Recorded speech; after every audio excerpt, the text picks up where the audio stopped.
আমি একটা গোপনে চিন্তা ভাবনা করছি ভাই। কি চিন্তা ভাবনা বড় ভাই? আমি ভাবছি ওই 2 লাখ টাকাটা আমি নিজে থেকে ওকে ক্যাশ দেবো। কেন আপনি 2 লাখ টাকা পকেট থেকে দিতে যাবেন? আমি ক্যাশ? তোরা আমার অত উত্তেজিত হচ্ছিস কেন? শুন আমার কাছে কথাটা। বেশ মারা বলেন, কিন্তু ক্যাশ দেওয়া যাবে না। হ্যাঁ ঠিকই বলছি বড় ভাই, অতগুলো টাকা ওকে গাঁড় মারাইতে দিবেন কেন আপনি? বে বালমুকুড়া, তোরা কি আমার থেকে বেশি বুঝিস নাকি বে? বাড়া আমার কথাটা তো শুনবি নাকি? বেশ ঠিক আছে বলেন। তোরা তো দুজনেই জানিস আমি ফুটুর বউকে হালকা পাতলা করে মনে মনে ভালোবাসি। হ্যাঁ সেটা তো জানি। তাহলে কেলাচুদা, এই বিপদের সময় যদি আমি ওদের পাশে না দাঁড়াই, আমি ওই মেয়েটাকে আপন করে পাবো?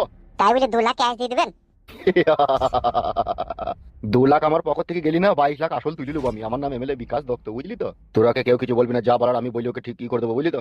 বেশ ঠিক আছে তাই হবে। টাকাটা দেওয়ার সময় ওকে আপনি ফাইনাল কথা বলে নেবেন কিন্তু। এটা তো হবেই রে বাড়া, তাহলে সামনে সামনে বলতে হবে। সামনে বলাটাই ভালো জিনিস, ভবিষ্যতে আর কোনোদিন আপনার প্রতি ইফেক্ট পড়বে না। বুঝেন না কেন? আপনি 2 লাখ যখন দিচ্ছেন তো বলতেই বাকি অসুবিধা। ঠিক আছে দেখবো, চেষ্টা করে বলতে পারি নাকি। কাকা?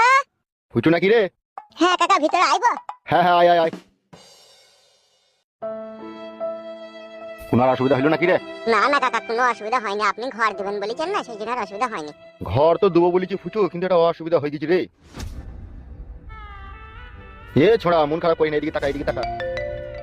এখন ফর্ম ফিল আপ করে জমা দিয়ে তোর নামে ঘর বেরিয়ে আসতে ম্যাক্সিমাম 6 মাস টাইম লাগবে। আর এই 6 মাসে তো তোর বাড়িতে তুলুরাম খেলারাম ঝগড়া চলবে, অশান্তি চলবে। হ্যাঁ তা তো হবে কাকা, ছোট বড় যেহেতু বলেছে যে 1 সপ্তাহের বেশি জায়গা দেবো না। তা আমি একটা কথা বলছি শোন। বলেন কাকা। দেখ সব কথা তো সব জায়গায় বলা যায় না, তা তুই এক কাজ কর, তোমার বাড়ি চো, বাড়ি থেকে ফাইনাল কথা হবে।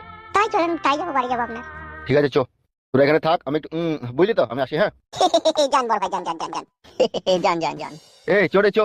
এরা হাঁটছে কেন কাকা? ওরা হচ্ছে কেলা চোদা, ওই জন্য হাসছে। চো তুই চো। সত্যি মারা এমএলএ সাহেব মারা পারে অনেক কিছু। মাস্টার লোক লো, যা বলিস তাই বল। হ্যাঁ মাস্টার না হলে এরকম কাজ কেউ করতে পারে? বে বল। বুঝতে পারলি ওখানে কেসটা কি হবে? হ্যাঁ তা বুঝতে পারিনি আমি। 2 লাখ টাকাটা বাড়ি থেকে ক্যাশ দিবে, দিয়ে ফুল পারমিশন করে নেবে ওর বউকে কাটি করার লিগে। হ্যালো, ওইরকমই প্ল্যান করে গেল। পয়সা থাকলে যা হয় রে মারা। উফ, কি জিনিস বড়, এমএলএ সাহেব একা ভোগ করবে রে। আমাদেরকে দিবে না বল কোনোদিন? তাই আবার দেয় ক্যাপাসিটি, আবার পার্সোনাল জিনিস দেবে না। লে ধর, লে বেলে ধর। কাকা আপনি বললেন যে এমএলএ গোটা ঘর পাই দেবো, তা ক্যাশ টাকা দিচ্ছেন কেন আপনি? বুকাচোদা বুঝে কম, লে ধর বে টাকাটা ধর, তারপরে বলছি লে ধর। ব্যাপারটা বুঝতে পারছি না, তোকে বাড়িতে লিয়েছি কেন, বাড়ি ঘর করার লিগে ক্যাশ টাকা দিলাম। না গো কাকা, বুঝতে পারছি না বলি তো জিজ্ঞেস করছি, বলেন না। কাউকে বলি না, জানো তোকে বলি বলছি। হ্যাঁ কাকা বলেন। আমার বাড়া তোর বড় বউটাকে খুব পছন্দ, আমি ওর সাথে খোলা খামারি করে মজ মস্তি করতে চাই। লজ্জাও লাগছে ওরা, আবার তুই স্বামী হয়, তোকে আর কি বলবো বল, সবই তো বুঝিস তো। কি বলছেন কাকা আপনি এসব? আপনি আমার বউয়ের সাথে কুকাজ করবেন? আমার হয়ে যাওয়ার পরে ভালো করে শ্যাম্পু দিয়ে ধুই নেবে, তা কি রে ভাইপো, তারপরে তুই করবি তা কি? ঘরে ঘরে ব্যাপার অমন করি না, লে না ঠিক মিলিমিশি চালিয়ে নেবো রে ভাইপো, তোকে আমি টাকা দিলাম।